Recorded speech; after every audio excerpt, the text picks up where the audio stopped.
Are you spending so much time matching other people's energy that you forget about yourself in this world? Here's an example. Think of whether you're a family or a family at the dinner table. And maybe they're talking about politics, current event, the neighbor, something that has an emotional component to it. And what happens? Everybody in the family is kind of matching each other. Okay? The voices get elevated. Maybe there's anger spewing out. There's projection a little bit. And everybody's trying to talk all over each other. This is a good example of matching one another's energy. We see this on social media, especially right now as we're getting closer to, election time, where there's a lot of people fighting even though it's not in person. Just this engagement, constant engagement. And you have to question, I mean, we know it's not healthy, but a lot of time we have to question how not self-aware are we and have we become, where we just react to everything. We don't find the time to disengage. So here's the thing. Everybody in this world has their own perception. And you could say perception equals reality. We all have a certain tint. The way we see reality, the way we see the world. And you could say, or you could argue, reality is basically the most agreed upon, what most people agree upon as true.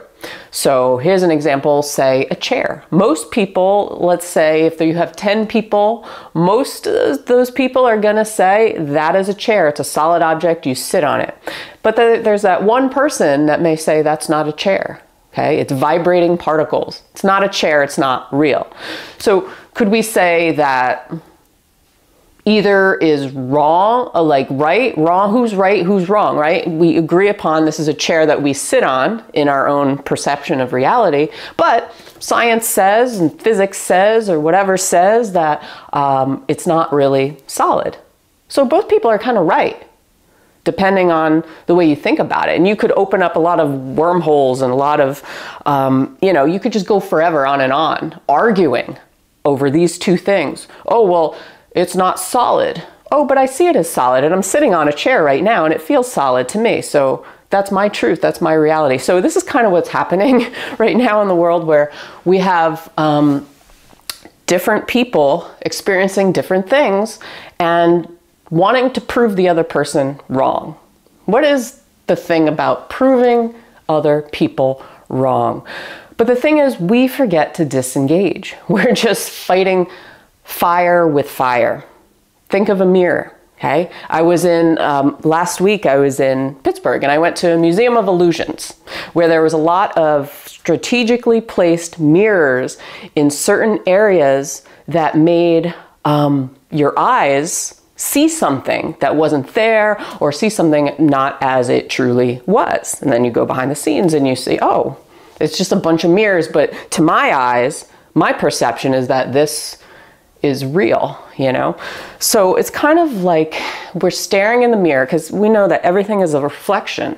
Everything is a reflection of our emotions, our beliefs.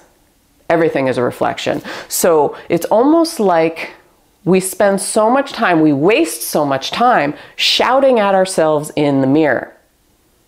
It's like no matter how many times you look in a mirror, you're waving at yourself. No matter how many times you do this, no matter how many times you dance in a mirror, it's always going to reflect the same thing back to you. But then you could argue, okay, what about people who have body dysmorphia syndrome or something? What I see is not there. But their perception is their reality. So no matter how many times you're shouting at the mirror, it's always just like coming back to you. And this is kind of what's happening, where we forget to disengage, we forget to be self-aware. Self-awareness is one of the biggest, most important things in life, because a lot of folks are just spending so much time reacting, human instinct, reacting. We've trained ourselves to kind of be addicted in a way. We're addicted to chaos, we're addicted to drama. We get dopamine fix off of the rush, right, of fighting with somebody. So what if you could step outside of yourself, almost like you're a ghost, and you're looking down or just at yourself and the way you're interacting with the world, would that change how you see things? Would it change how you spend so much time focusing on little tiny details that may not matter? When you're calling this fake urgency, when, say, in your job, where you're like, oh my God, this is horrible, this is urgent, this is the end of the world. And you say to yourself, did somebody die? Is somebody bleeding out? Like, is it truly an emergency? Or have I created these urgencies? Have I created these certain narratives in my head? Is it a reflection of something about myself? So if we could step outside of ourselves and look at the larger picture, we would realize that we waste so much time shouting at ourselves in the mirror. Meaning we engage fighting fire with fire, but nothing gets accomplished. We can't change another person's reality if that's what they believe to be their reality. Okay? We may not agree with it, but we have to try to understand it in some way. And I know that's very hard for a human being, but we all have our own lens, our own tint on the world, our own perception. Yes, we have agreed upon things, but go back to that fight over the chair, okay? You could say that both things are true. The chair is a chair according to my perception and what I feel according to my senses, right? Solid object. And this person over here says not a solid object. Vibrating particles according to the science, right?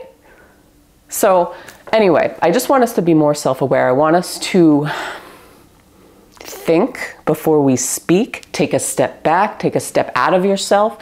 This is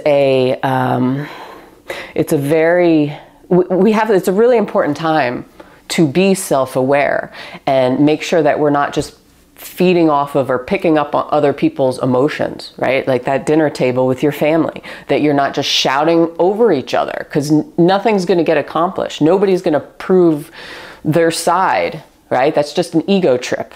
That's just the rush that we've become addicted to, the fight, the anger. Okay? It's just an emotional reaction. So we have to learn how to take a step back from that and start to retrain ourselves into just living our life, being present in our own life, and stop freaking fighting with people, trying to change other people's perception. Okay? Because nothing gets accomplished in that way. Nothing gets accomplished in that way. So anyway, hope you found this video helpful. Let me know in the comments below what you think. I try to put out new videos every single week for you on all kinds of cool topics. So hit that like button, subscribe, and I will see you on the next one. Have a great day. Peace.